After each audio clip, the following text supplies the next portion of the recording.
Year 1078 under the direction of a monk called Gundulf of Beck, and it took 20 years to complete. The windows were later added by Sir Christopher Wren in the 17th century. On each corner there is a turret.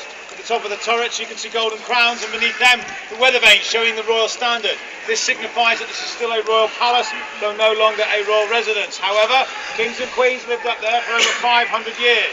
The last monarch to do so was James I in 1603. The royal family lived mainly on the top floor. On the floor below is a banqueting hall, a council chamber, accommodation for knights and their ladies, and the Chapel Royal of St. John the Evangelist, probably the best preserved Norman chapel in this country, and where all our kings and queens have worshipped. The ground floor was mainly for the servants and the cooks, but there is another floor. It's below ground level and there are no windows, so it's very dark, and being so close to the river, it's extremely damp, and this makes it an ideal location to put a wine cellar. What's wrong with you lot? Quite right, we did turn it into a dungeon. It was a prisoner, placey, place, and it was also a place where we would torture people, torture chambers. In fact, the first prisoner we ever held here was a French bishop called Flambard in 1100. Now, why anyone would think it's a good idea to lock a Frenchman in a wine cellar is beyond me. It was a dark place, lit only by the candles of the torturers, and it was damp and evil smelling, just like my son's bedroom. No cries of agony could have been heard outside those 15 feet walls. Nowadays, if you go down there, it won't be dark and it won't be dismal, it won't be rat infested or stinky. It's a brightly lit gift shop.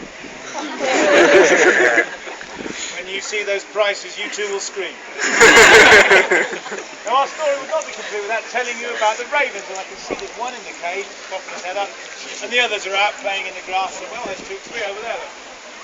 Ravens have been in the tower since before Roman times, nesting in the trees and later in the turrets. And the very superstitious King Charles II decreed that we keep an establishment of 6 ravens here, because he firmly believed the legend that if the 6 ravens ever left the Tower of London, then the White Tower would crumble to dust, the monarchy would fall, and a terrible disaster would befall the country.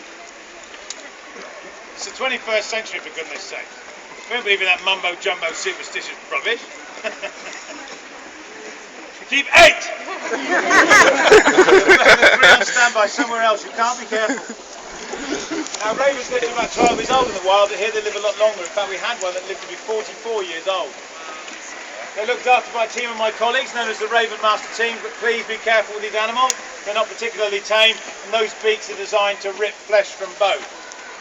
Now, earlier I told you where the kings lived. I'm now going to take you to a spot where 3 queens died. If you'd like to make a gap for me, I'm going in that direction to Tower